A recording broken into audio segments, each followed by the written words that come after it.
Sejam muito bem-vindos a mais uma noite da nossa Escola de Liderança. É uma honra, é um prazer ter você aqui. E hoje nós fomos presenteados por Deus. Sinta-se privilegiado. Alguém que eu queria ouvir há muito tempo e hoje Deus nos trouxe de presente. A gente está recebendo aqui o Dr. Jonatas Leone. Eu queria que ele já subisse aqui com a gente. Aplaude ao Senhor pela vida dele.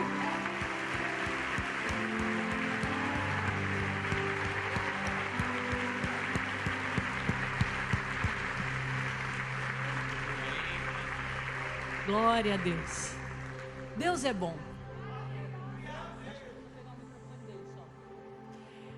Deus é bom. Estenda as suas mãos. Esse aqui? Ok. Estende as suas mãos. Hoje trataremos de corpo, alma e espírito. Uma liderança curada, sarada, traz equilíbrio, traz vida para os seus liderados. E é isso que Deus tem para nós essa noite. Amém? Senhor, somos gratos a Ti, Pai, pela honra de receber o Teu Filho aqui. Que Ele seja a boca do céu neste lugar. Que Ele seja um rio de vida fluindo aqui através do Senhor, Pai, em nome de Jesus. Espírito Santo, usa o Teu servo. Que o nosso coração esteja aberto para receber tudo que o Senhor tem para nós. Que haja edificação, crescimento, libertação. Faz, Deus, aquilo que Te apraz através da vida do Teu servo em nós. Nós nos abrimos para receber e ouvir do Senhor em nome de Jesus. Amém e amém. Glória a Deus. Aleluia.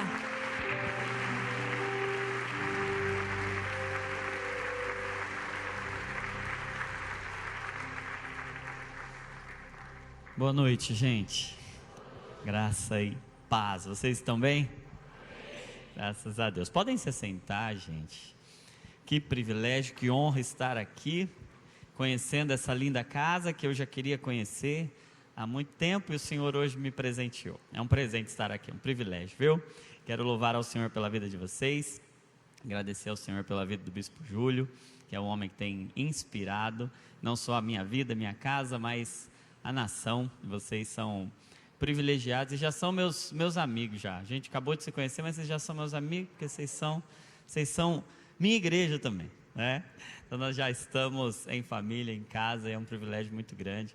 Eu me chamo Jonatas, tenho 38 anos, parece menos, todo mundo fala que parece uns 25, eu tenho 38. Antes fazia sentido essa piadinha, agora não faz mais. Agora já está aparecendo mais. Eu sou casado com a Jéssica, a gente tem 12 anos de casado, é a mulher mais incrível, mais maravilhosa do planeta Terra, e a gente tem 3 lindos filhos. Tem a Maria, que tem 7 anos, que é tão maravilhosa que eu coloquei o apelido dela de Mariavilhosa. Olha que chique. E aí a gente tem a Lívia, que tem 4 anos, também é maravilhosa, eu coloquei um apelido nas duas juntas de Maria Liviosas. E agora, há 10 meses atrás, o Senhor nos deu um príncipe valente, guerreiro, o Israel, que veio aí para me ajudar a cuidar das meninas. E vocês guardem esse nome aí, Israel Leone, esse menino está sendo preparado. E o Senhor nos deu como uma mensagem profética mesmo. E eu creio muito no que o Senhor vai fazer na vida dos meus filhos, lá em casa. E eu tenho tido o privilégio de fundar uma especialidade médica. Eu sou médico, sou pastor também, e Deus me deu o privilégio de fundar uma especialidade médica que é a crentologia. Já ouviram falar? Não? Você não ouviu falar é porque eu estou fundando, entendeu? Então é a crentologia emocional. Por quê? Porque eu sou um dedicado estudioso da mente do crente e da mente de Cristo. Então, Deus tem me dado o privilégio de estudar, de entender, de mergulhar e de gastar minha vida pela temática da maturidade da saúde emocional da igreja. Afinal de contas, a igreja de Jesus é a noiva dele. E ele vem buscar uma noiva madura, preparada, pronta. E essa maturidade deve atingir todos os níveis, todas as dimensões da igreja, inclusive a dimensão emocional e a dimensão física também. O espírito está pronto, é ou não é? E nós, claro, não negligenciaremos nem menosprezaremos o cuidado do espírito, pelo contrário. Nunca foi necessário que nós fôssemos tão cheios do Espírito, tão espirituais, tão rendidos espiritualmente a Cristo, a sua palavra, a devoção. Mas a maturidade de Cristo envolve devoção e envolve saúde. Para experimentarmos o ápice da devoção, precisaremos experimentar também uma mente saudável e um corpo saudável. E Deus tem me dado o privilégio de não apenas atender homens e mulheres de Deus, líderes da igreja de Jesus, mas também de estudar a liderança cristã, de estudar a mente dos líderes cristãos e os principais desafios, as principais dores, as principais angústias. E Deus me comissionou para trabalhar pela noiva de Cristo no aspecto médico, ser um médico da igreja para a igreja, sabe? Então eu me sinto muito privilegiado, porque imagina você passar um dia inteiro atendendo crente. É muito bom. Tem hora que eu não sei se eu estou num atendimento médico, se eu estou num culto, se eu estou pregando, se eu estou atendendo, eu passo remédio, faço uma oração. E é muito bom, porque quem me procura já me procura, fala, eu te procurei porque você é crente. Então você vai poder me orientar, entendendo das minhas preocupações, das minhas inquietações, do que eu creio, do que eu não creio, do que faz sentido, do que não faz sentido. Essa dimensão da alma, ela carrega muitos temores legítimos. Nós não podemos dar acesso à nossa alma para qualquer um, não é? Porém, não é porque a gente não pode dar acesso para qualquer um que a gente não deve dar acesso para ninguém, né? Afinal de contas, o nosso coração não é um mato sem dono, ele é um jardim de intimidade. E o Senhor nos criou para isso, para ser um lugar de cuidado, de cultivar e guardar, como o jardim em que Ele colocou o ser humano para viver. E frutos deste lindo ministério que o Senhor tem colocado em minhas mãos, surgiram outros dois filhos, que são contribuições que o Senhor tem me dado o privilégio de entregar à igreja: o livro Divinamente, Aprendendo a Pensar e Sentir como Cristo. Não sei se vocês já tiveram a oportunidade de assistir algum vídeo no canal do Jesuscope, um quadro chamado Divinamente, que a gente fala sobre isso, eu e o Douglas Gonçalves, como pensar e sentir como Cristo. A ideia é como a igreja responde ao clamor por saúde mental que a nossa geração experimenta. Eu não preciso ser profeta para dizer que você tem alguém na sua família que padece com transtorno de ansiedade, com depressão, alguém no seu contexto familiar, e isso não é um problema da sua família, isso é um problema da nossa geração. Nós nunca lidamos tanto, e eu penso que nós, enquanto líderes da Igreja de Jesus, precisamos estar preparados para responder a essa pergunta. Há um clamor generalizado, não apenas fora da igreja, dentro da igreja tanto quanto. E cada vez mais a gente vai ter que responder essa pergunta, porque a criação geme, aguardando com ardente expectativa a manifestação dos filhos de Deus. Há um clamor, há um gemido, há uma dor, e a igreja não apenas é a resposta, como a igreja é a revelação da vontade de Deus, da cura que é em Cristo. E aqui no livro eu proponho um caminho para te mostrar que saúde mental é a mente de Cristo, e nós precisamos aprender a pensar e sentir como Ele. O problema é que a gente não é treinado, não é ensinado acerca disso. Então esse livro pode te abençoar muito nesse sentido. E eu lancei agora no mês passado o livro Salmoterapia.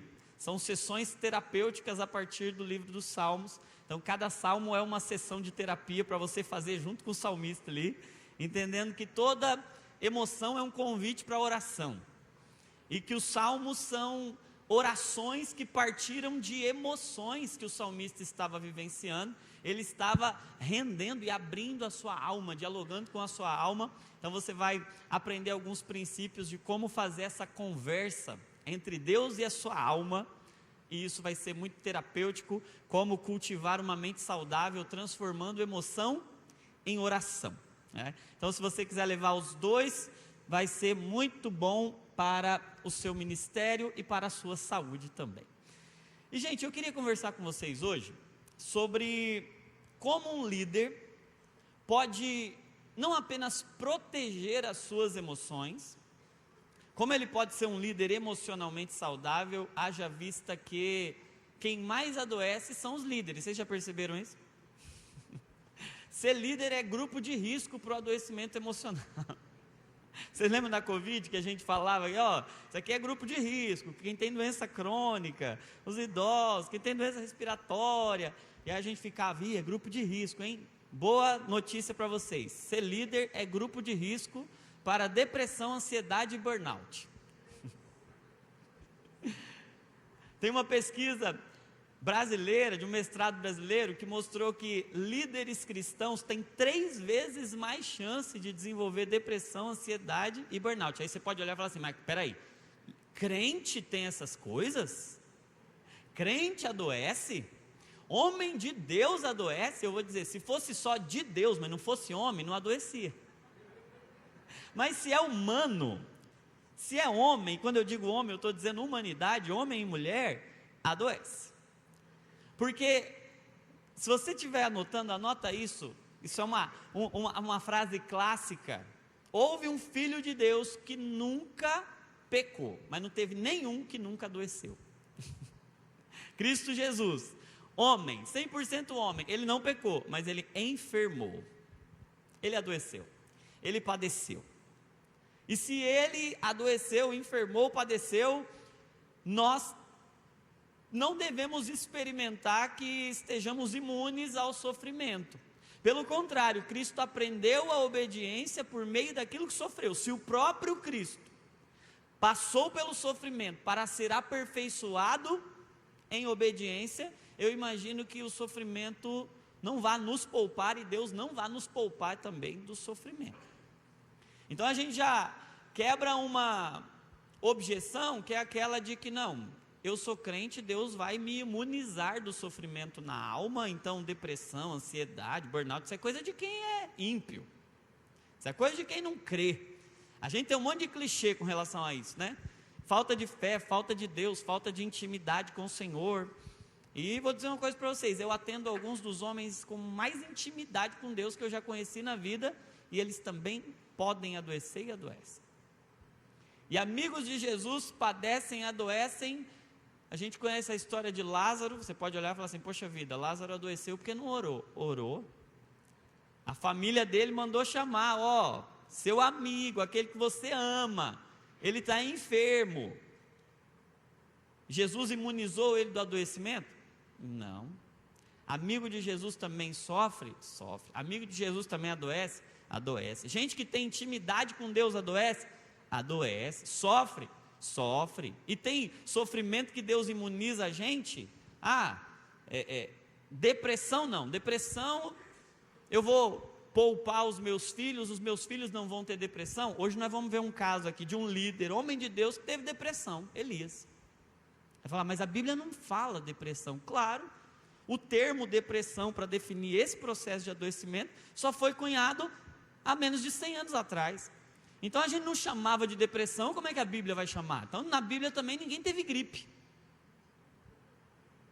Não, então gripe, crente não pode ter gripe, porque nenhum homem de Deus, a Bíblia fala que teve gripe. É um termo moderno. São termos modernos, porque, gente, doença é a especialidade do homem. Cura é a especialidade de Deus. Amém? Então quem dá nome para a doença é o ser humano. Deus não dá nome de doença. Deus dá a cura. Então nós precisamos ter esse entendimento de que homens e mulheres de Deus também adoecem. Porém, não é porque homens e mulheres de Deus adoecem que nós vamos ser negligentes com relação à nossa saúde, porque se nós formos negligentes com a nossa saúde, nós podemos privar a nossa igreja, a nossa família, o nosso ministério, a gente de viver tudo que Deus planejou e preparou para a gente viver. Você conhece aquela história de um texto atribuído a Robert McCheyne, que ele, no leito de sua morte, ele diz, Deus me deu uma mensagem para entregar, e um cavalo, para que eu, com o cavalo, entregasse a mensagem, mas eu infelizmente matei o cavalo, e agora eu não tenho como entregar a mensagem. Quando a gente é negligente com a nossa saúde, irresponsável com a nossa saúde, a gente não zela pela nossa saúde, nós estamos matando o veículo pelo qual a gente, ou através do qual a gente entregaria a mensagem. Então nós podemos ser líderes muito mais eficazes, muito mais efetivos, muito mais poderosos, se nós cuidarmos bem da saúde. Nós podemos entender melhor o que está acontecendo com quem está sofrendo, nós podemos nos compadecer mais de quem está sofrendo, porque a gente entende de saúde. Então eu quero responder essa pergunta, como nós podemos cuidar da nossa saúde emocional, e eu queria propor também a seguinte resposta: como nós podemos liderar a geração mais ansiosa e depressiva de toda a história da humanidade. Como a gente lidera, como Jesus lideraria uma geração ansiosa e depressiva como essa que a gente tem vivido. Então vamos lá. Primeiro, se nós estamos falando de saúde emocional, é importante a gente entender o que são as emoções. E o que são as emoções? Todo mundo se emociona aqui. Hoje mesmo você se emocionou, agora no culto você se emocionou. E a gente experimenta, tem essa vivência prática das emoções, mas se pedir para explicar em uma frase o que são as emoções, a gente vai ter dificuldade. E se pedir para explicar não apenas em frases, mas de forma prática, a gente vai ter dificuldade. Então vamos lá, vamos tentar entender o que é uma emoção. A palavra latina para emoção é a palavra emovere, que quer dizer movimento, é daí que vem o mover, o emotion, é de onde vem movimentação. Então o que é uma emoção? É um movimento que acontece dentro da gente a partir de algum estímulo. Então nós temos algum estímulo da sensibilidade, pode ser algum estímulo externo, por exemplo, algo que eu vejo, algo que eu ouço, ou pode ser algum estímulo interno, algo que eu penso, algo que eu lembro, alguma memória afetiva que me aciona um movimento interno para me preparar e me fazer adaptar a esse estímulo. Vou dar um exemplo clássico aqui. Imagina que a gente está aqui, de repente um Rottweiler entra dentro da igreja. Ele escapa da casa do vizinho e ele entra aqui correndo, ok? E ele entra, vem vindo na sua direção. Aquele estímulo visual e auditivo, você viu o cachorro e você ouviu o cachorro. Automaticamente aquele estímulo vai ser percebido e vai gerar dentro de você um movimento para que você se adapte àquela circunstância. Faz sentido? Sim? Quem aqui se emocionaria diante dessa situação? Emoção quer gerar em você um movimento, ok? Pergunto a vocês, quem inventou essa coisa de emoção? Foi Deus ou foi o diabo? E eu pergunto outra coisa a vocês, Deus se emociona?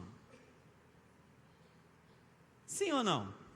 A Bíblia diz que Deus se alegra, se entristece, que Ele se ira, que Ele sente ciúmes. Então, as emoções não são um problema, senão Deus não se emocionaria. Deus seria frio, sem sensibilidade, alguém puramente razão, ou mais crente ainda, puramente espírito.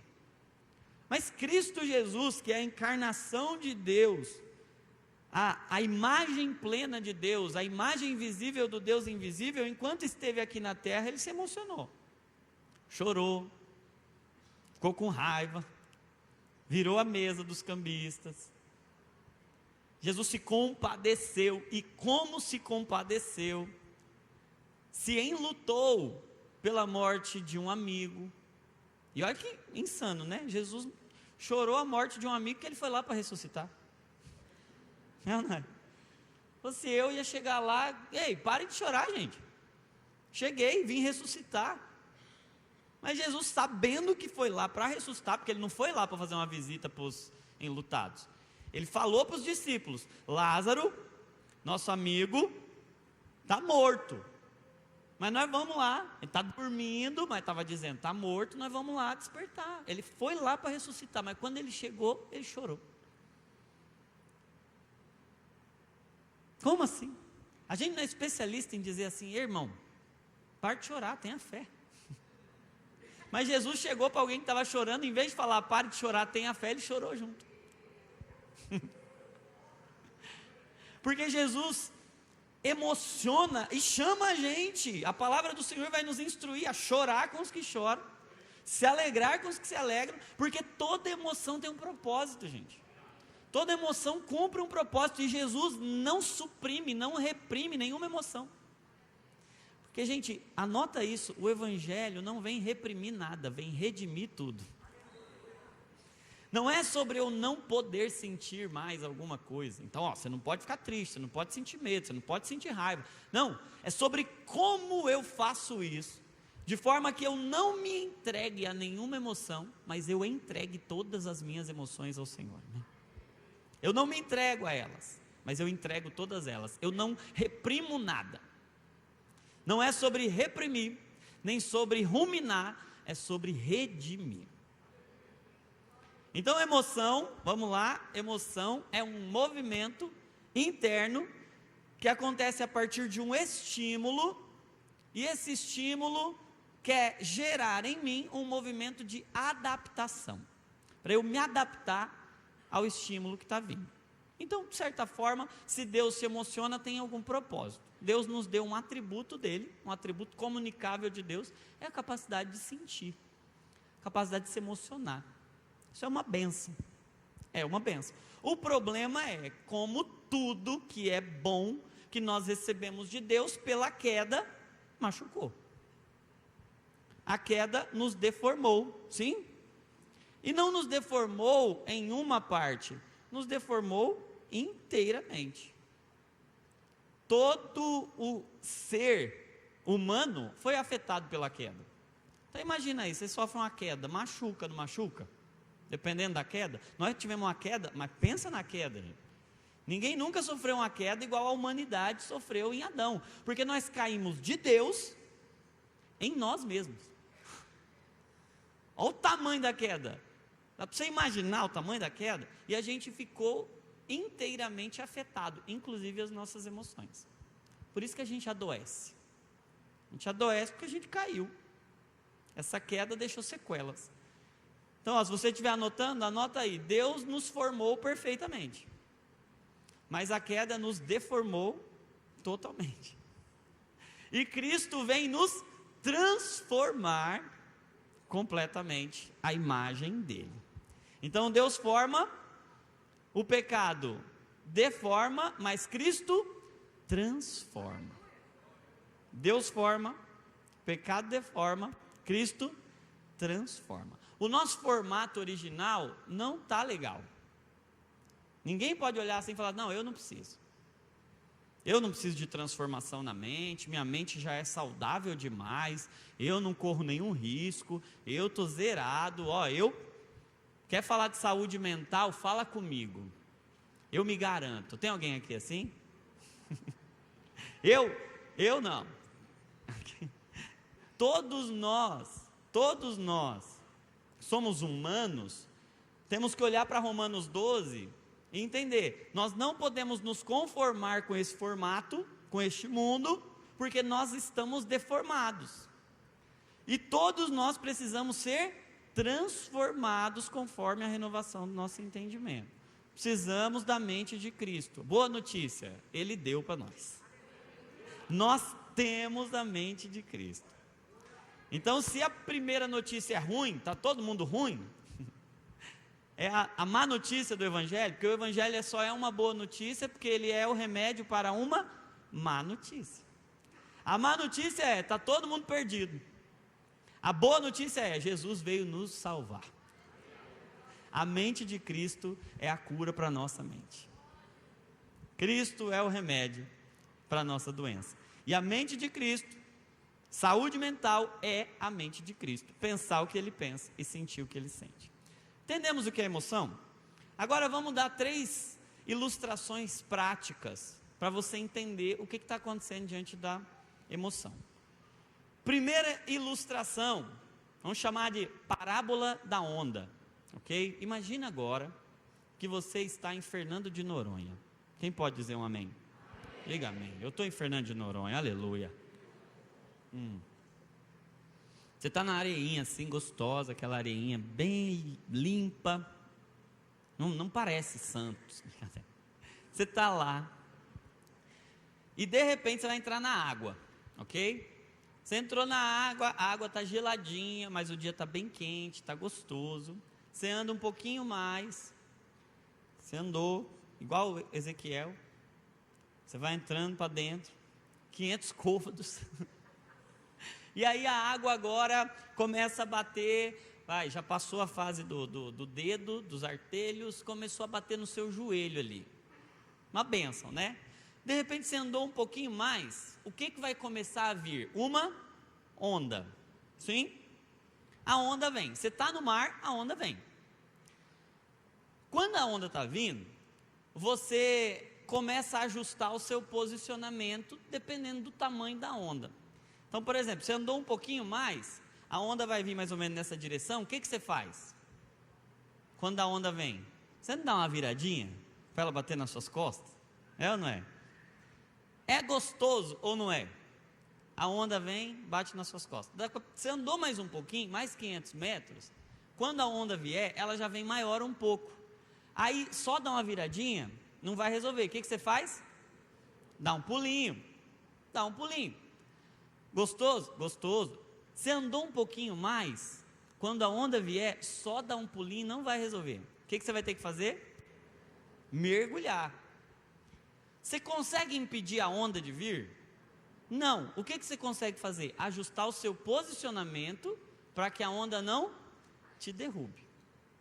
Gente, emoção é uma onda. Só que é uma onda de hormônios, de neurotransmissores, é uma onda química que está acontecendo dentro da gente. Por exemplo, no cachorro vindo aqui. Aquela visão e aquela percepção auditiva vai acionar uma parte do nosso cérebro chamada amígdala, que é como se fosse um botão de pânico, um botão de emergência do nosso cérebro, e essa amígdala vai disparar um sinal para o nosso cérebro, para ele ficar inquieto. E por que você tem que ficar inquieto? Porque se você ficar quieto, você morre. Então você precisa ficar inquieto. Então vai dar um sentimento ruim, uma apreensão em você, um faniquito, você vai ficar inquieto, mal. Essa sinalização, ela vai disparar noradrenalina no seu cérebro, para você ficar ansioso, inquieto, agitado, e ela vai para o seu corpo, na forma de adrenalina e cortisol. E o que a adrenalina vai fazer no seu corpo? Ela vai aumentar o seu batimento cardíaco. Por que ela aumenta a sua frequência, o seu batimento cardíaco? Para jogar mais sangue. Jogar mais sangue para onde? Para os músculos. Por isso que você vai sentir um dia mais tenso, mais nervoso, um dia que você passa muito estresse, o músculo não fica mais tenso, mais duro, mais rígido.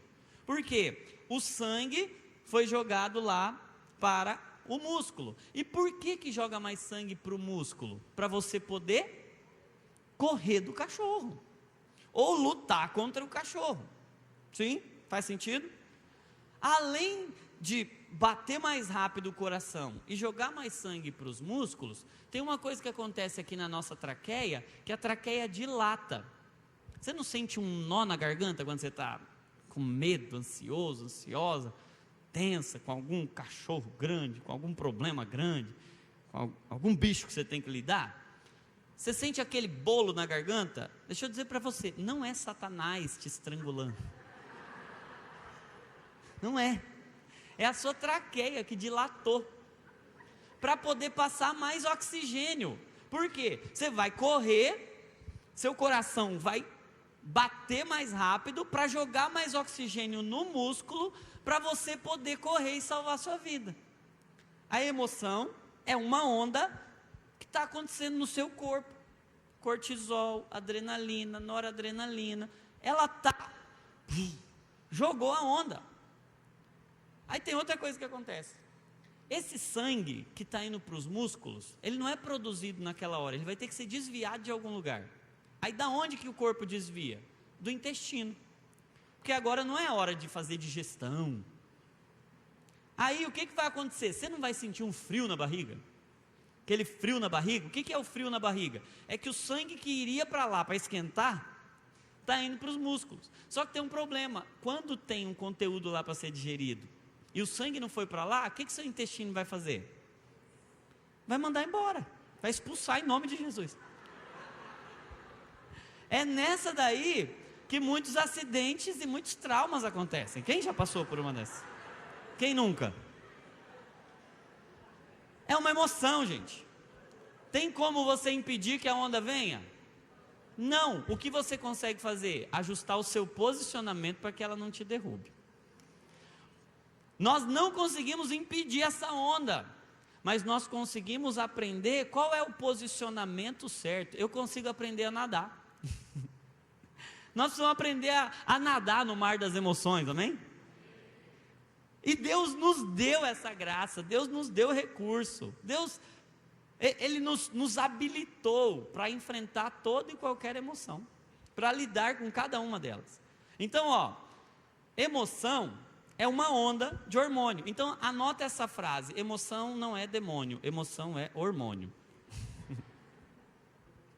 Não é um demônio que você vai expulsar. Está repreendido em nome de Jesus. Eu te expulso, Satanás. Não é Satanás. Você precisa entender contra o que ou com o que você está lidando. Senão você começa a chamar seu corpo de demônio, daqui a pouco você se expulsou de si mesmo. Sobrou o quê? É ou não é? Então, emoção é uma onda. Segunda forma da gente entender. Emoção é um motor, ok? Imagina agora que você está voltando de Fernando de Noronha para cá. Como que você volta mais rápido? De avião ou andando? De avião, sim. E o que diferencia você de um avião? Pergunta filosófica essa, hein? Por que você é você e não é um avião? Dentre tantas coisas, é porque o motor do avião é diferente. E o motor do avião é o que faz o avião, seu avião, claro, com toda a sua aerodinâmica, com toda a sua estrutura. Mas o fato é que um motor dá força, um motor dá potência. E as emoções são a potência do corpo. Quem perde a capacidade de se emocionar, perde a potência.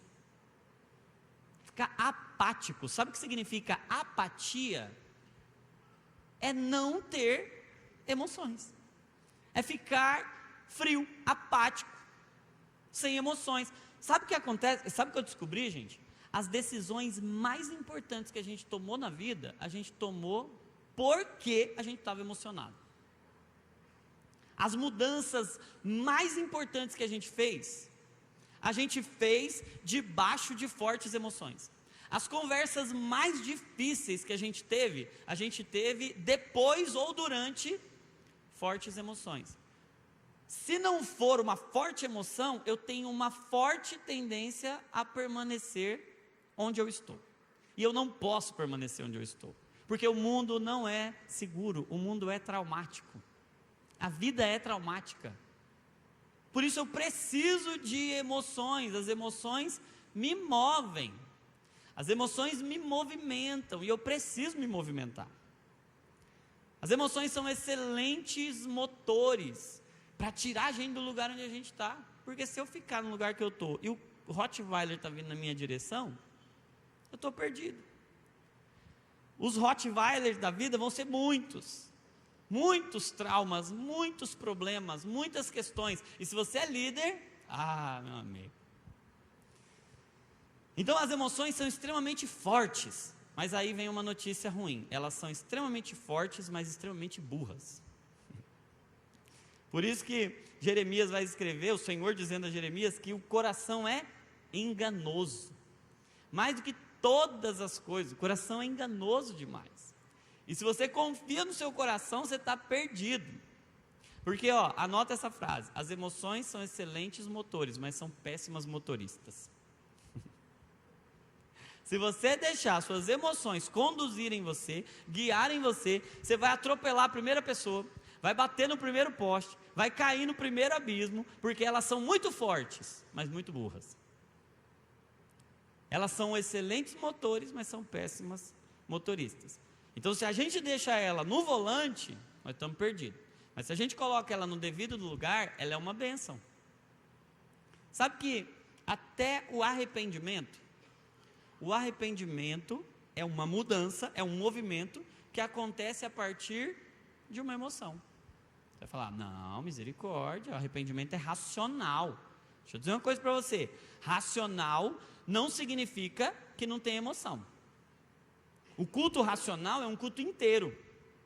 Por isso que não se conforme com este mundo, eu rogo-vos, pois, irmãos, que vocês se apresentem como um sacrifício vivo, santo, que apresentem os vossos corpos como um sacrifício vivo, santo e agradável, que é o vosso culto racional. Ou seja, é um culto inteiro, corpo, alma e espírito. É o corpo, que apresentem os vossos corpos como um sacrifício vivo, santo e agradável. Então entenda uma coisa, o arrependimento, que é essa mudança que Deus faz em nós, Paulo escrevendo aos Coríntios, ele vai dizer, tem tristeza que opera para a morte, e tem tristeza que opera para a vida, tem tristeza que gera morte, e tem tristeza que gera vida. Qual é a tristeza que gera vida? É a que gera arrependimento. Você percebe que o arrependimento, ele tem tristeza, e se você não usa essa tristeza, você não se arrepende. Se você não sabe se entristecer, você não sabe se arrepender. Toda mudança que Deus quer fazer em nós, vai gerar em nós uma tristeza. E se a gente não sabe se entristecer? Se a gente tem medo da tristeza? Se a gente tem medo das emoções, não sabe se emocionar? É importante a gente colocar cada coisa no seu lugar. As emoções são bons motores, excelentes motores. Pensa numa coisa boa, é você estar motorizado. Fica muito mais turbinado. O problema é que excelentes motores, mas péssimas motoristas. Terceira ilustração, as emoções são sementes. Por que sementes, gente? Porque uma semente, ela não é uma obra pronta, ela não é uma obra acabada, ela é uma matéria-prima, é ou não é? Você semeia ela, cuida dela, rega ela, cultiva ela, e ela vai gerar um fruto. As emoções são sementes que Deus nos deu para que a gente plante e lance elas na boa terra de Cristo. Tem um texto que a gente se culpa muito quando a gente lê. Pedro, escrevendo sua carta, ele disse assim, lançando sobre ele toda a vossa ansiedade, porque ele tem cuidado de vós. Aí eu olhava para esse texto e falava assim, eu não posso sentir ansiedade, eu não posso ficar ansioso, porque Cristo tem cuidado de mim. Então o que eu tenho que fazer com essa ansiedade? Eu tenho que jogar fora, sim ou não? O texto fala que tem que jogar a ansiedade fora? Não, onde que tem que jogar? Nele, lançando sobre ele, é nele. Então eu tenho que pegar, identificar, dar nome para ela, falar assim, te conheço agora. Oi, ansiedade, tudo bem com você? Como é que você está, sumida? Você veio, né? Eu entendi por que você veio. Eu identifico ela, essa semente aqui se chama ansiedade. Agora o que eu vou fazer? Eu vou plantar, eu vou lançar sobre ele, sobre a terra boa e fértil que é Cristo Jesus, e sabe o que vai acontecer? Vai dar fruto. E pensa comigo, o que é o fruto do Espírito? Se não o resultado das nossas emoções, semeadas em Cristo, que vão produzir um caráter, que vão produzir um fruto a partir de sementes. Porque pensa comigo, tem algum jeito mais eficaz de produzir paciência se não for passando raiva? Principalmente dentro de casa, com a sua esposa, com o seu marido, ou então com aqueles que você lidera. Pensa numa fonte produtora de matéria-prima, produtora de semente, são aquelas pessoas que você lidera. tem 2 lugares que são os lugares mais ricos do planeta Terra. Os lugares que mais produzem semente. Vou falar para você qual é: casa e igreja. Porque é família. E família é o lugar onde tem afeto. E se tem afeto, nos afeta.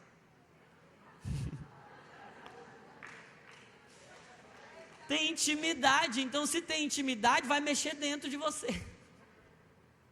Vai expor sua nudez, vai mostrar o que você não queria mostrar, e vai te colocar na defensiva, e vai tirar de você as folhas de figueira que você colocou para esconder seus pecados. E é nesse lugar da intimidade que o Senhor nos cura, que o Senhor nos trata, o Senhor nos traz para esse ambiente seguro, para nos fazer passar raiva. Um ferro afiando outro ferro. Pensa, um ferro afiando outro ferro, falando assim: obrigado, ferro, você está me afiando. Não. Um ferro está olhando para o outro, falando assim: ah, miserável, você me paga. Mas está produzindo, porque a tribulação produz paciência. É um processo de produção, e Deus está transformando a nossa vida. Gente, eu antes pensava que Deus estava interessado em resolver meus problemas. Até que eu descobri que Deus não está interessado em resolver meus problemas. Deus está interessado em me transformar em uma solução. E para isso, às vezes, Ele vai usar uns problemas. Como que eu entendi isso? Quando Paulo teve uma revelação maravilhosa, e aí agora tinha uma situação. A excelência da revelação era tão grandiosa que a soberba podia entrar no coração dele. E não apenas podia, pôde. E aí o que Deus fez? Vou te dar um problema. Porque esse problema está te resolvendo. Porque o seu verdadeiro problema não é o espinho, seu verdadeiro problema é a soberba. Então eu vou causar um problema para resolver você. Eita Deus. Às vezes Deus usa uns problemas para resolver a gente. Às vezes Deus usa umas doenças para nos curar. Às vezes Deus usa os espinhos na nossa carne para curar o nosso espírito. Ah, meu Deus do céu. Então Deus não vai só resolver nossos problemas, Deus vai resolver a gente. E para isso Ele vai usar emoções, e muitas emoções. Como diria aquele hino do Roberto Carlos. São tantas emoções. E pensa comigo, a vida é mais legal com emoção ou sem emoção? Quando você vai fazer aquele passeio de buggy, com emoção ou sem emoção? Então vamos viver a vida com emoção, amém? Mas por que um líder tem que tomar um cuidado muito maior com as suas emoções? Porque o líder, ele vai ser muito mais exposto às emoções. Ele vai se abrir muito mais, ele vai dar muito mais de si. Ele vai ficar muito mais exposto, muito mais vulnerável. E aí eu queria conversar com vocês rapidamente sobre o processo de adoecimento de Elias. E eu disse a vocês, crente, homem de Deus, pode adoecer? Gente, se tem um homem de Deus assim, na Bíblia, que eu falo, esse cara aqui, o cara era assim com Deus. Cara que até os corvos iam alimentá-lo. Anjos foram alimentá-lo. Cara que orava e não chovia, depois ele orava e chovia. Eu ter um tiquinho assim da fé de Elias. Homem de Deus, homem íntimo de Deus, um homem envolvido no problema de Deus, gastando a vida pela causa de Deus, gastando a vida profeticamente, como nós hoje, preparando o caminho do Senhor. Tanto é que João Batista vem no espírito de Elias, e a igreja vem nesse mesmo espírito de João Batista, preparando o caminho para o Senhor. E assim como João Batista teve crise, Elias teve crise, a igreja também vai ter. A igreja também tem. Mas pensa comigo, esse processo de adoecimento de Elias, ele traz para mim algumas lições sobre o que não fazer Se eu fosse o médico de Elias, eu ia falar umas coisas para ele.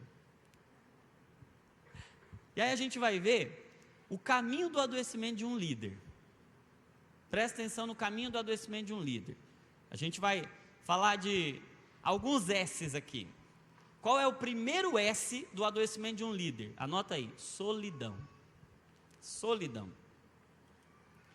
A liderança tende a ser um caminho solitário, em que a gente dá muito e entrega muito, mas a gente não se sente tão encorajado assim a receber de alguém, porque a gente tem que manter uma certa distância, a gente tem que manter uma certa preservação, uma certa proteção. E aí olha o que acontece com Elias. Tem uma coisa que marca o adoecimento emocional de Elias, é ele dizer assim: eu sou o único que restou, Senhor, só tem eu. Ele diz isso para ele mesmo, ele disse isso para Acabe, ele disse isso para Obadias, e ele teve a petulância de dizer isso para Deus: Senhor, só sobrou eu, só restou eu sou o único, sendo que ele que mandou o servo dele embora, ele que se despediu de Geazi. Quando Obadias, vocês lembram do Obadias? Trabalhava no palácio, homem de Deus. Obadias encontrou ele antes do desafio com Acabe, e Obadias disse assim: meu senhor, deixa eu dizer uma coisa para você, você não está sozinho, eu trabalho no palácio, e eu vi que a Jezabel, aquela demônia, estava matando todos os profetas, aí eu mesmo fui e guardei 100 profetas, 50 em cada caverna, 2 cavernas, escondendo o profeta. Eu estou contando essa coisa para você, você não está sozinho, mas na cabeça do Elias, tinha uma crença instalada lá, só tem eu. Tanto é que a cura dele, acontece quando o Senhor diz, você não vai mais andar sozinho, você vai agora encontrar Eliseu, e tem uma coisa, tem 7.000 que não se dobraram, você está andando sozinho, porque você não está vendo a realidade toda. O ministério do Evangelho nunca deve ser solitário. Por que que quando Jesus mandava os discípulos dele irem, ele mandava de 2 em 2? Cristianismo não combina com solidão, gente. Anota isso, o nosso problema não é o sofrimento, o nosso problema é a solidão. Por isso que Jesus disse assim, eu vou, mas tem uma coisa, vocês vão ter aflições, no mundo vocês terão aflições, mas ele diz assim, ainda que vocês sofram, eu estarei com você todos os dias até a consumação dos séculos. Você vai sofrer vai, mas sozinho não. E por isso que ele coloca a gente dentro de um ambiente seguro chamado igreja, para que a gente nunca se sinta só. Por isso que é onde estiverem 2 ou 3 reunidos em meu nome, ali eu estarei no meio deles. Você vê como o evangelho ele é comunitário e o adoecimento ele é solitário. Eu vi uma pesquisa recente falando que se sentir sozinho é o equivalente para a nossa saúde física a fumar 15 cigarros por dia. Olha isso. Aí você fala assim, não, sou crente, não fumo, não bebo. Mas se sente sozinho, o dano, e não é para você começar a fumar não, misericórdia, em nome de Jesus, está repreendendo.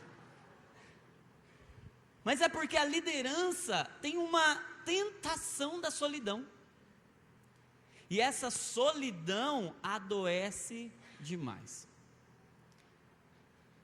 Primeiro erro que eu vejo em Elias, e que a gente não precisa errar, solidão.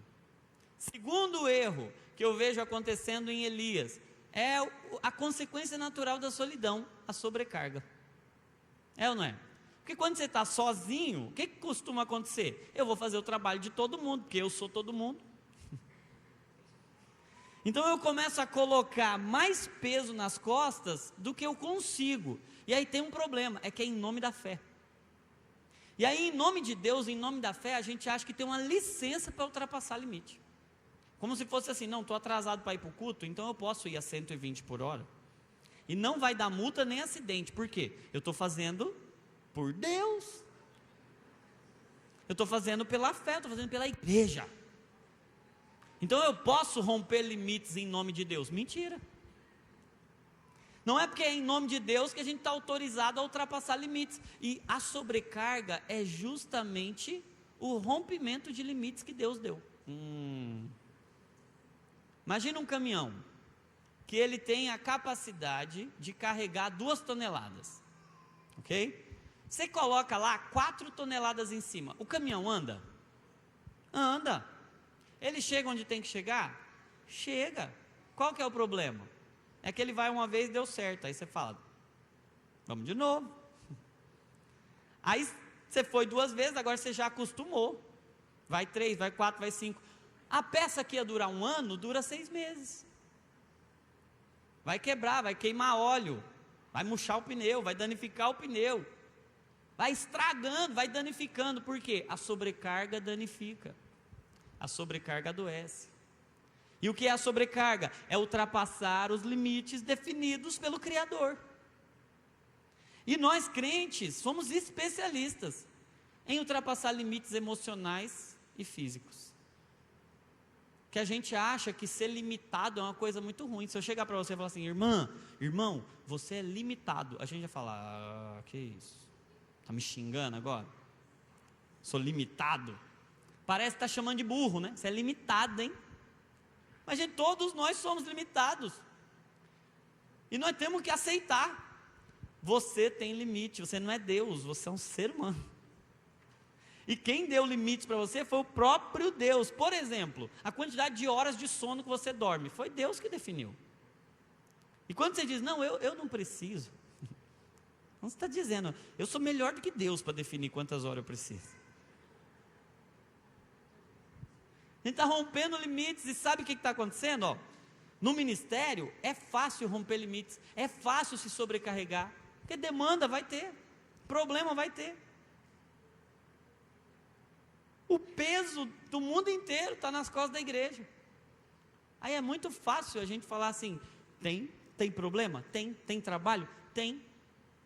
Tem muita gente para fazer? Não, então eu vou fazer o trabalho de todo mundo. A seara é grande, mas os trabalhadores são poucos. Aí Deus não disse, então faça o trabalho de todo mundo. Ele disse, orem, para que o Senhor mande mais trabalhadores, mas não se sobrecarregue. É ou não é?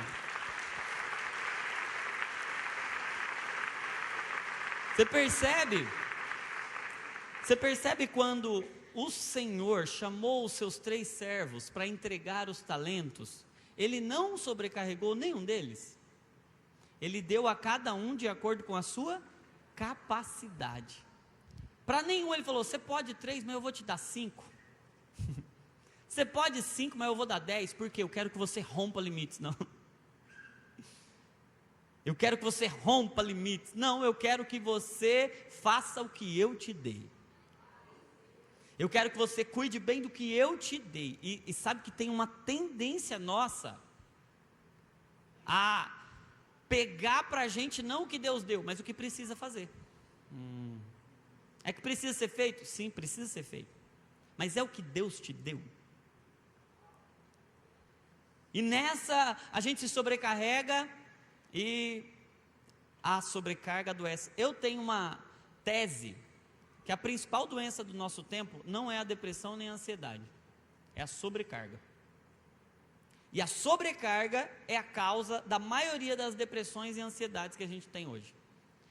Porque a gente vive numa era sobrecarregada, o estilo de vida é sobrecarregado. Pra você ter uma ideia, a gente já acorda consumindo informação mental e a gente vai dormir consumindo informação mental. E hoje uma criança de 5 anos tem mais informação na cabeça do que o imperador romano tinha no auge.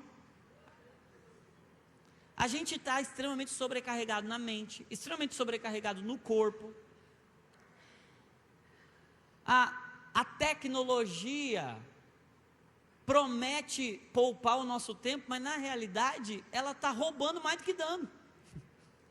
Porque você fala assim, não, eu ganho tempo com esse aparelho aqui, eu ganho tempo com o celular, o problema é que ela te dá 2 e rouba de você 20. E aí quando você vê, você está escravizado, cansado, sobrecarregado. Você já teve a triste experiência? Eu tenho direto, passar um dia inteiro descansando e falar, nossa, estou cansado. Parece que eu estou mais cansado do que se eu tivesse trabalhado.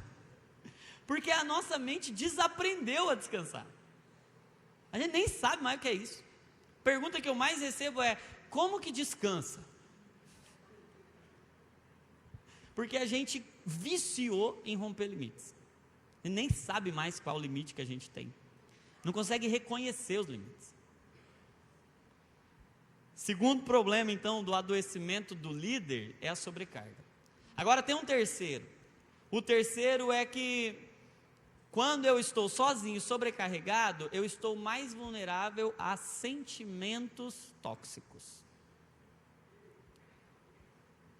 São 3 S's: solidão, sobrecarga e os sentimentos tóxicos.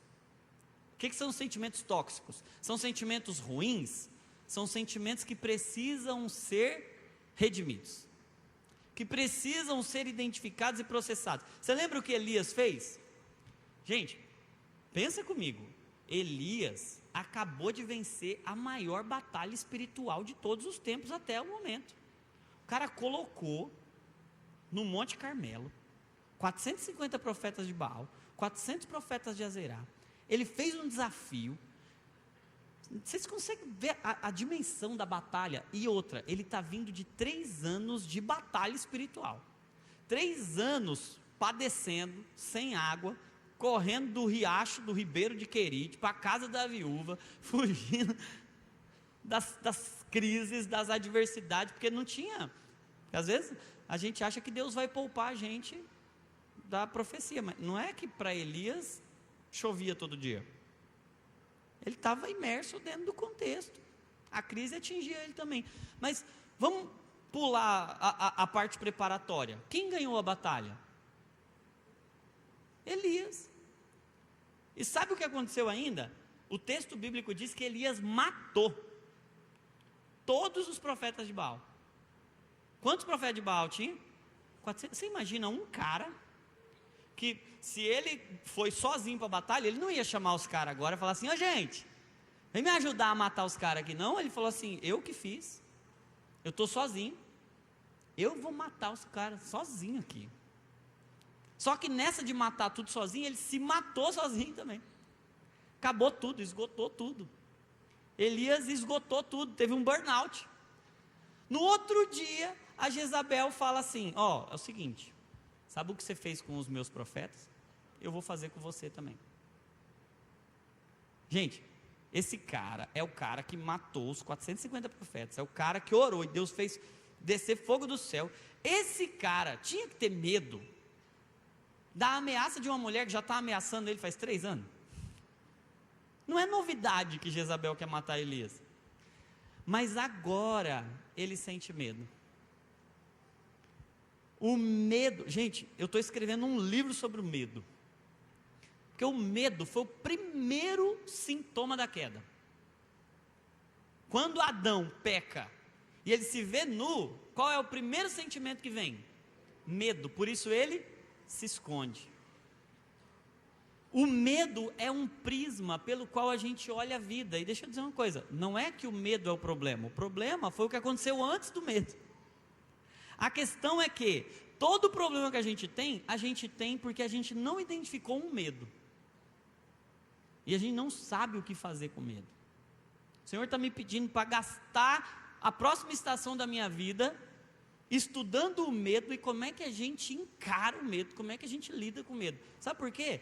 Todo problema que a gente tem, o sentimento primário diante daquele problema, que cria as folhas de figueira, o esconderijo, que faz a gente correr de Deus ao invés de correr para Deus, que faz a gente se omitir, se esconder, que faz a gente não ser poderoso, amoroso e equilibrado, porque Deus não nos deu espírito de medo, mas de poder, amor e equilíbrio. Toda vez que a gente se sente incapaz, insensível e desequilibrado, o problema raiz está lá no medo.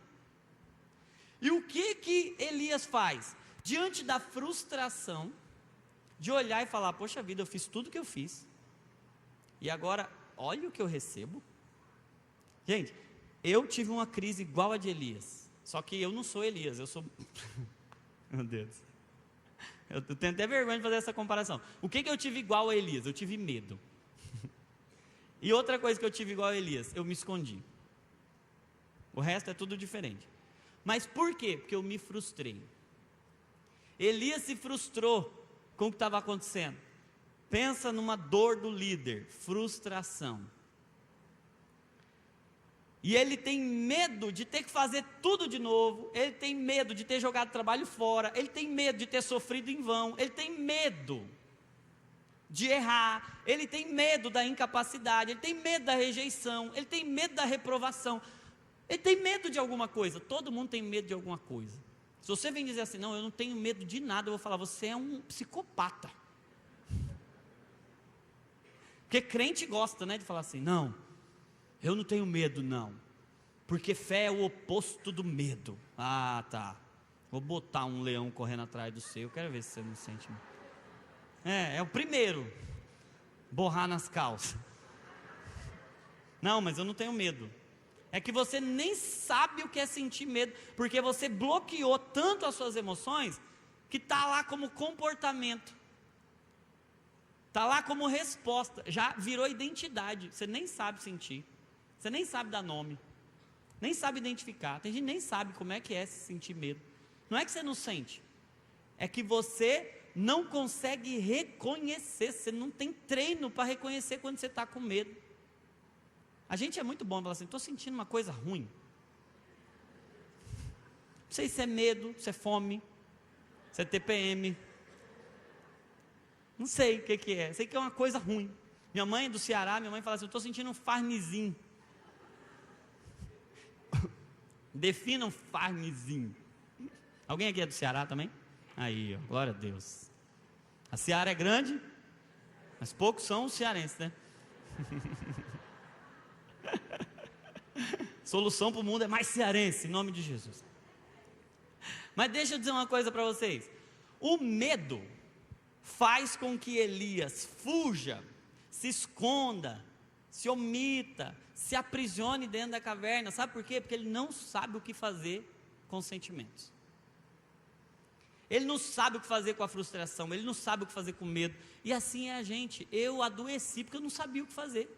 Fui traído no ministério, traído assim, vamos ficar também se autocomiserando.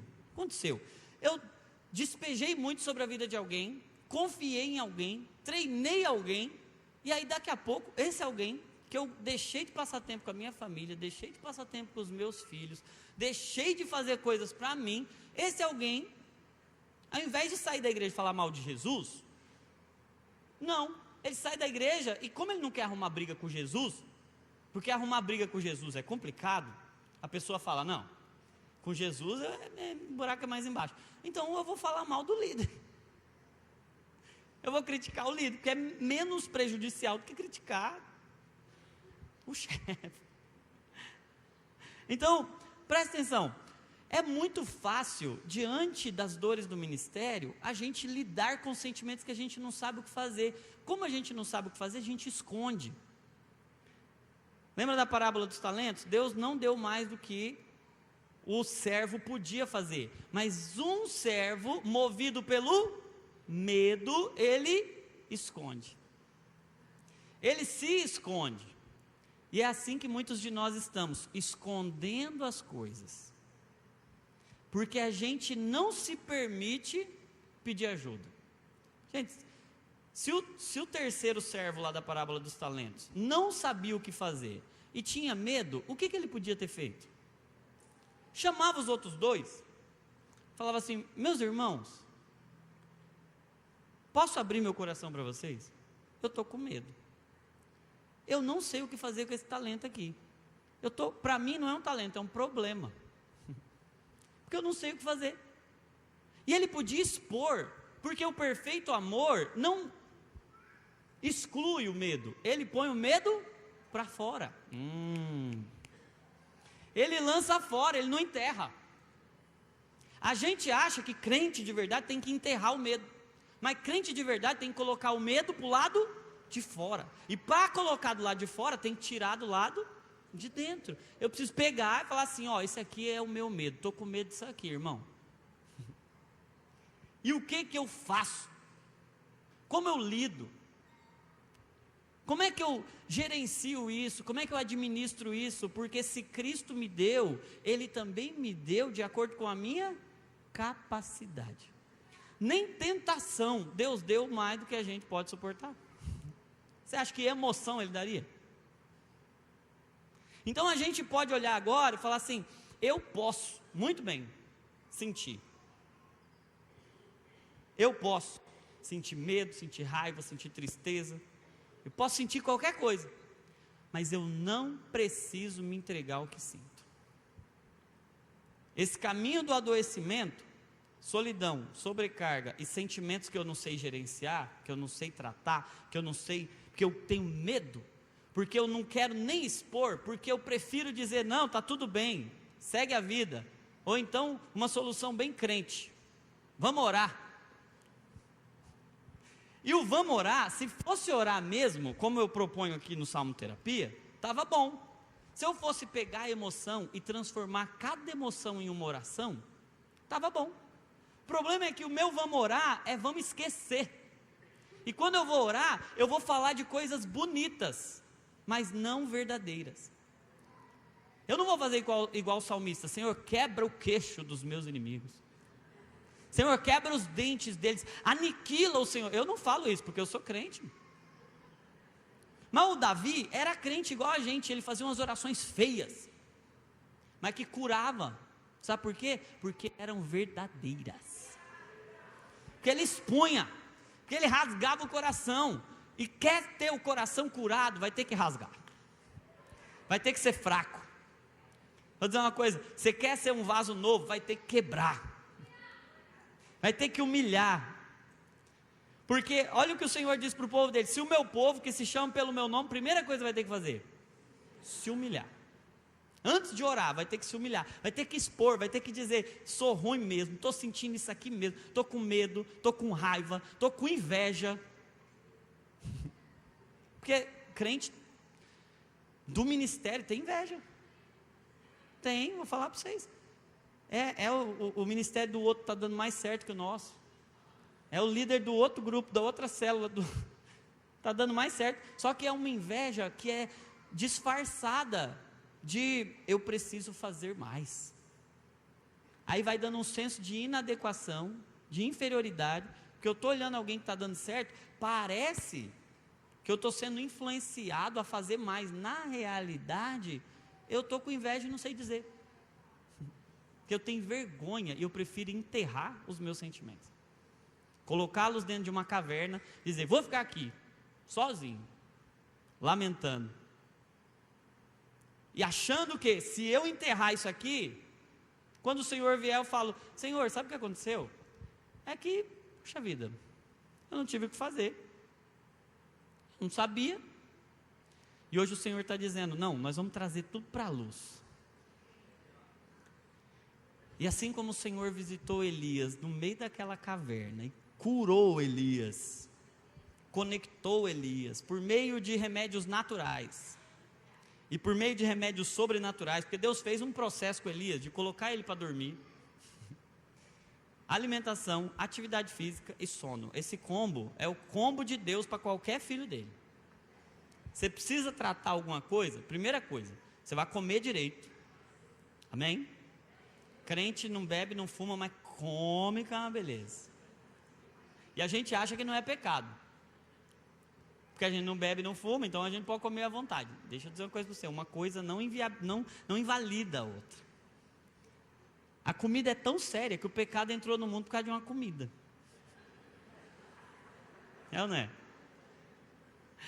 Comida é coisa séria. Alimentação, atividade física. Gente, mas o exercício físico para pouco se aproveita. Porque os caras não tinham carro. Os caras não tinham iFood. Era tudo no braçal. Jesus, eu vi uma pesquisa um dia falando o tanto que Jesus andou, dava para ter dado a volta ao mundo a pé. O exercício físico faz parte da vida do cristão. O problema é que hoje a gente está completamente imerso em um outro estilo de vida. Então precisa fazer atividade física? Precisa. Por quê? A igreja é um corpo. E um corpo que não se movimenta, o que acontece? Adoece. Emoção é movimento. A gente não movimenta, vai fazer o quê? Vai adoecer. Sono, dormir, em nome de Jesus. Você vai falar assim, não, porque o diabo não descansa. Vou dizer para você, por isso que ele é o diabo. Porque quem não descansa fica encapetado. Então, em nome de Jesus, Jesus disse, vinde a mim, todos vocês estão cansados e sobrecarregados. Todo dia eu falo, Jesus, esse apelo é para mim. Porque viver está cansativo. A gente já acorda cansado, sobrecarregado. Aí Jesus diz, vem para mim. O convite é, vem. Tome sobre mim, ou tome sobre você o meu jugo. Sabe o que ele está falando? Trabalhe. Mas não trabalhe para mim, trabalhe comigo.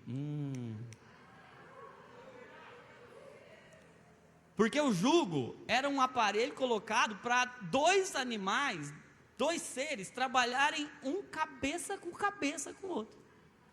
Na velocidade que um vai, o outro vai. Na direção que um vai, o outro vai. Jesus está dizendo, não é o seu jugo que eu vou entrar. Não é você que vai dizer a velocidade, o ritmo, a direção. Não. É o meu jugo, ou seja, você vai na minha velocidade. E deixa eu dizer uma coisa para você, Jesus não está com pressa. Jesus não é a corrida, ele é o caminho.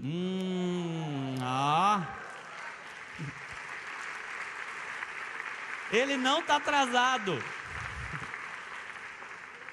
Ele não está com pressa, atrasado. Não.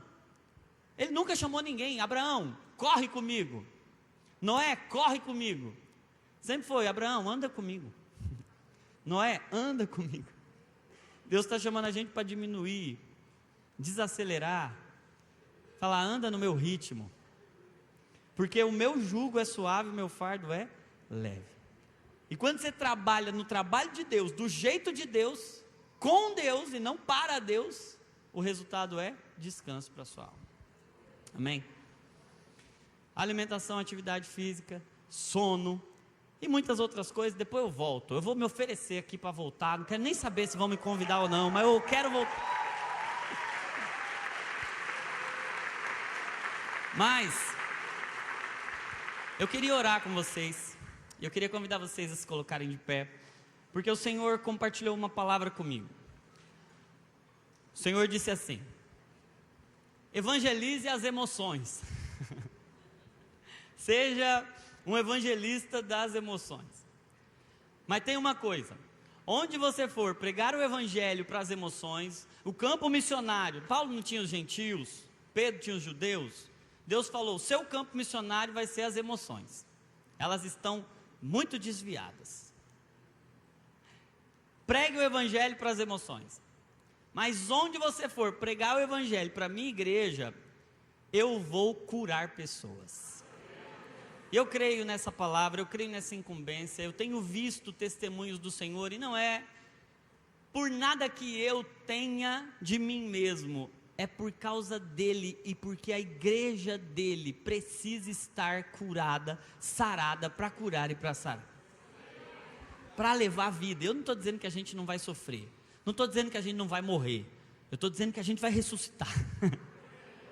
Eu estou dizendo que a gente não vai ficar paralisado pela doença, pela dor, pelo sofrimento, porque Cristo Jesus veio enfrentar e vencer a morte. Ele até morreu para poder ressuscitar. Então hoje você está enfrentando morte, dor, angústia, você está sentindo dores profundas na alma, e aí você pode olhar e falar assim, ai meu Deus, mas será que eu posso dizer que eu estou, isso é coisa de crente? Deixa eu dizer, Davi, ele falava, a minha alma está angustiada, Jesus disse, a minha alma está angustiada até a morte, e às vezes a gente acha que a gente tem que dar uma de fortão, tem que dizer, não, eu não sinto essas coisas não, porque isso aí é coisa de ateu. Gente, crente de verdade é quem mais sofre, porque é quem mais se importa. Às vezes a gente vai sentir mesmo sentimentos muito ruins, abatimento, tristeza, angústia, agonia, Crente tem até pensamento de morte, sabia? E às vezes a gente tem pensamento de morte mesmo, dizendo, queria morrer. Às vezes a gente tem uns pensamentos de morte escatológico. Jesus bem que podia voltar hoje para acabar logo com o meu sofrimento. Eu podia dormir e acordar na glória. Isso é pensamento suicida de crente. Eu não estou com coragem de eu mesmo fazer alguma coisa. Mas, quer saber? Essa vida para mim já deu. Deixa eu dizer uma coisa para você. Jesus veio hoje para te dar vida, e não é qualquer vida. É vida com abundância. Sabe o que é vida com abundância? É uma vida que eu quero mais. Então hoje o Senhor veio aqui para dizer, ei Elias, sai para fora daí que eu quero encontrar você. E uma brisa suave vai encher o seu coração. E o Senhor vai te incumbir e te dar um direcionamento para uma nova missão, renovar sua força, e você vai sair daqui renovado, comissionado, cheio de ânimo, não para fazer tudo, mas para fazer tudo que Ele te pediu. Elias, você vai fazer isso aqui, ó. Vai ungir Eliseu, vai ungir Jeú, você vai pegar agora a minha missão e vai fazer até o fim aquilo que eu te dei. É essa unção que o Senhor quer liberar sobre nós hoje. Renovação de alma, fortalecimento do homem interior. O Senhor está dizendo, você é minha igreja e eu cuido da minha noiva. Eu não abandonei minha noiva, não. Eu estou desenvolvendo, fortalecendo. Hoje você está entendendo que até o seu sofrimento, até a sua dor tem um propósito. Até a morte tem um propósito quando é um amigo de Jesus. É ressuscitar. Porque existem algumas porções da glória de Deus que só os amigos de Jesus podem revelar. Hoje nós vamos experimentar a ressurreição. Quero saber se tem alguém que precisa disso, que precisa de fortalecimento no seu interior, porque tem sentido sua alma cansada, abatida, você tem experimentado dores profundas e a sua alma está como a de Davi, angustiada, abatida. Tem alguém? Você pode levantar suas mãos, não esconda, não se omita, não põe debaixo da terra, não seja verdadeiro, porque Deus não cura quem faz oração bonita. Não é a beleza que liberta, é a verdade. Não é eu conhecerei a beleza, e a beleza me libertará. Faça orações bonitas, escolha bem as palavras. Não, seja verdadeiro. A verdade liberta. Tem alguém? Mantenha suas mãos levantadas. Se você quiser, posso chamar aqui à frente, rapidinho? Só para a gente impor as mãos aqui, nós vamos viver um avivamento emocional, amém? Eu quero liberar sobre esse lugar um avivamento das emoções. A gente durante muito tempo demonizou as emoções, falando, isso aí é emocional, isso aí é emotivo, isso aí é como se, porque é emocional, não fosse de verdade. Deixa eu dizer uma coisa para você, as emoções são de verdade. Mas o Senhor veio vivificar a alma. Porque o primeiro Adão foi alma vivente. Deus fez alma vivente. Mas o segundo Adão, Jesus Cristo, ele é espírito vivificante. Sabe qual é a diferença? É que a alma vivente, ela vive e morre. E o espírito vivificante, ele pega o que estava morto e vivifica. Hoje o Senhor quer liberar um avivamento das nossas emoções. Deixa eu dizer uma coisa para você. Pedir ajuda para amigos de Jesus, pedir ajuda para profissionais, nunca foi problema para Deus. O evangelho nunca foi solitário. Talvez você vai precisar sair daqui e a coisa mais crente que você vai poder fazer é marcar uma sessão de terapia. Talvez a coisa mais santa que você pode fazer quando você está doente é ter a humildade de tomar um remédio. Não, eu não admito tomar remédio. Como se fosse um sinal de fraqueza. Deixa eu dizer uma coisa para você, o poder de Deus se aperfeiçoa na minha fraqueza mesmo. Quem disse que você precisa ser forte, conhecedor do bem e do mal? Foi Satanás. O convite do Evangelho não é para os fortes, gente. O convite do Evangelho é para os fracos, é para os cansados, para os sobrecarregados, é para aqueles que são um vaso de barro, porque homem, humanidade, Adão, é terra. Deixa eu dizer uma coisa para você, tem um tesouro precioso dentro de você, tem vida dentro de você, tem o Espírito Santo dentro de você, mas o vaso é de barro. E sabe o que quer dizer que o vaso é de barro? Que ele quebra. Mas quando a gente quebra, nós temos um oleiro, e o vaso que ele estava fazendo se quebrou, mas quebrou na mão do oleiro. E quando o vaso quebra na mão do oleiro, boa notícia, ele vai fazer melhor, ele vai fazer de novo. E eu vim liberar essa palavra sobre vocês. Deus está fazendo uma coisa nova, e quando Ele quer fazer uma coisa nova, a antiga quebra. Você quebrou, deixa eu dizer uma coisa para você, não é o fim, porque no Evangelho o fim é o começo.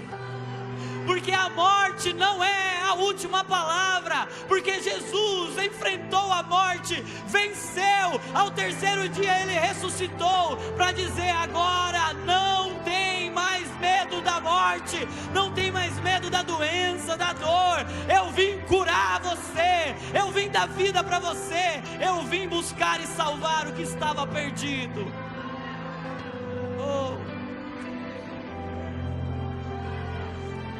Há um avivamento emocional para a igreja de Jesus, as emoções da noiva sendo curadas e restauradas. Deixa eu dizer uma coisa para você, você vai sentir uma brisa suave invadindo o seu coração agora. É o Espírito Santo te visitando, e Ele vai tocar em você, e começar a despertar emoções que estavam adormecidas, como foi com Ezequiel. O vento vai soprar agora, e o que estava morto vai viver.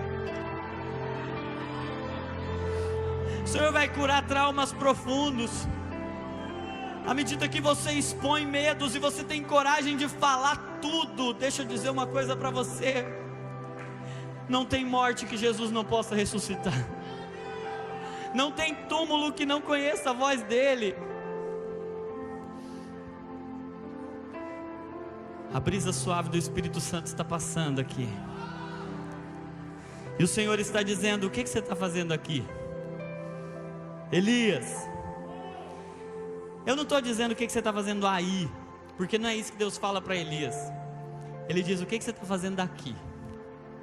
Porque a diferença é que o que você está fazendo aí, aí eu não estou, é você quem está. O Senhor diz assim para Elias: Elias, o que você está fazendo aqui? Porque aqui eu vim te buscar, eu entro dentro das cavernas, eu entro dentro da sua angústia, eu entro dentro da sua dor. E deixa eu dizer uma coisa para você, eu entro daí para te tirar daí. Vem para fora, a minha presença vai passar, e quando a minha presença passa, ela muda tudo de dentro para fora. Hoje o Senhor está encerrando um ciclo na sua vida, e hoje está começando um ciclo novo na sua vida. Vida está sendo liberada. Essa igreja vai ser conhecida como uma igreja saudável. A igreja mais saudável do mundo é a igreja de Jesus, a igreja genuína, verdadeira. Nós somos o lugar mais saudável da terra. Espírito Santo, sopra com teu vento,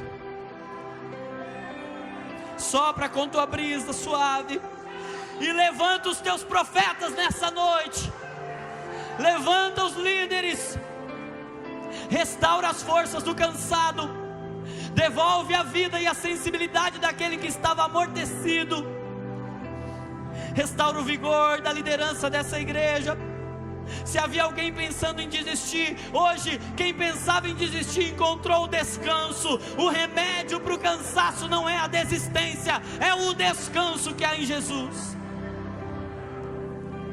Libera, Senhor, uma unção de leveza, de suavidade sobre esse lugar. Eu quero que você receba agora. Respira bem fundo e sente o fôlego de vida entrando de novo em você.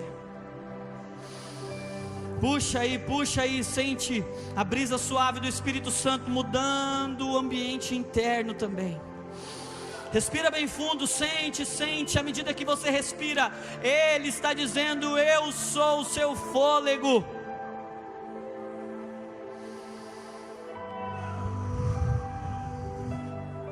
Ele está soprando vida em você.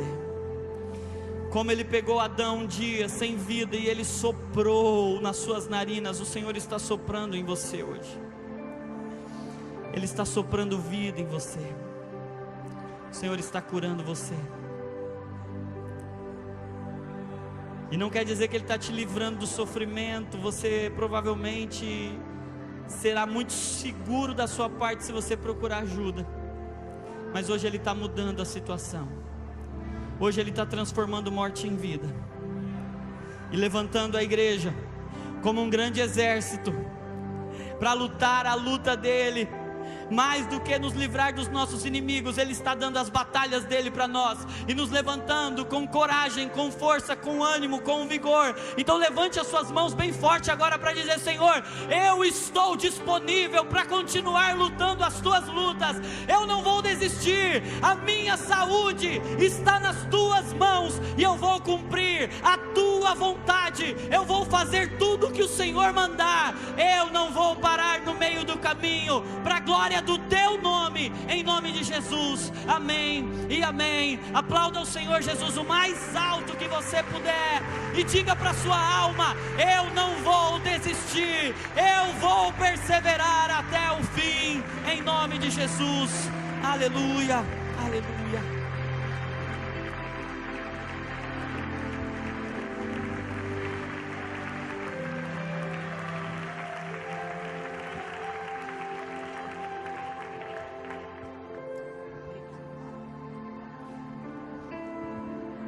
Aleluias. Que presente de Deus, né?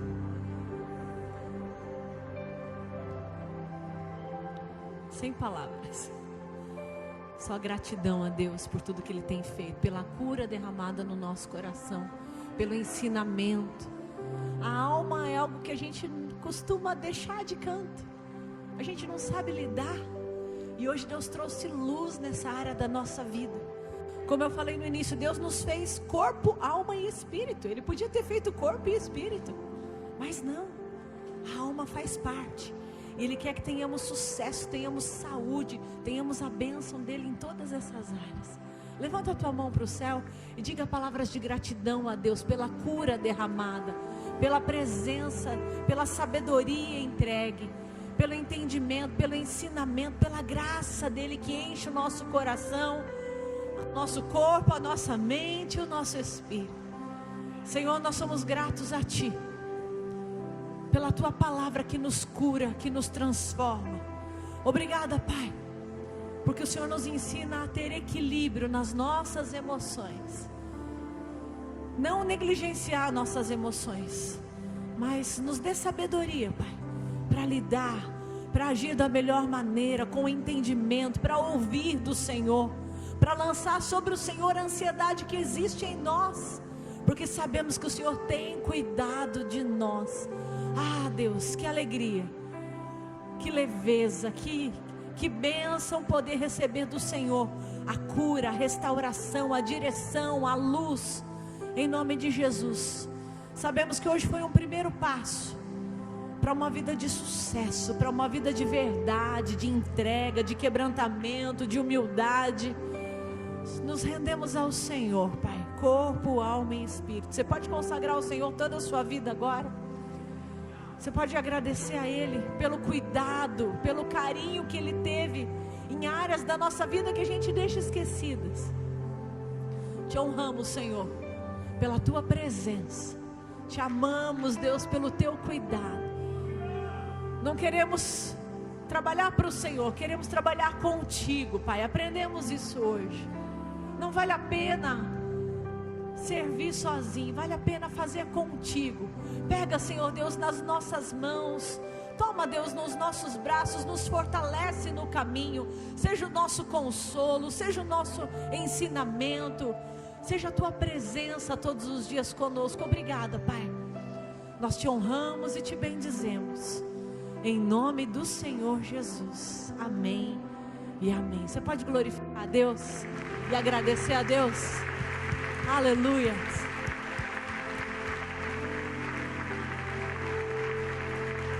Aleluia. Santo é o nome do Senhor. Respira fundo. Glorifica a Deus. E vai para sua casa debaixo da bênção, do favor de Deus. Tudo que você anotou, não deixa guardado. Volta, vai ler, vai orar em cima disso que Deus te ensinou. Pede para Deus te mostrar. Nós aprendemos muito hoje, mas a gente não pode só guardar isso na gaveta. A gente precisa praticar, colocar em prática. E você vai render muito mais para o reino de Deus do que você imagina. Quando você alinha, Deus deseja trazer equilíbrio para nós. E hoje foi uma luz. Que você desfrute, que você aprenda, que você faça bom proveito de tudo que você tem aprendido nesses dias. Eu te abençoo para viver o melhor de Deus. Eu te abençoo para conseguir praticar, para conseguir equilibrar, para conseguir absorver de Deus tudo que Ele tem de novidade, de transformação, que Ele modele as nossas vidas, que Ele nos transforme segundo a palavra dEle, em nome de Jesus. Amém? Que Deus te abençoe. Segunda-feira que vem a gente está aqui de volta. A gente está quase terminando. Vai ser lindo, vai ser lindo. Ainda temos mais 2 semanas, certo? De crescimento e transformação. Ainda tem um pouquinho mais de espaço. Pode chamar alguém para fazer parte. E vai ser maravilhoso. Amo vocês. Um beijo no coração. Deus te abençoe.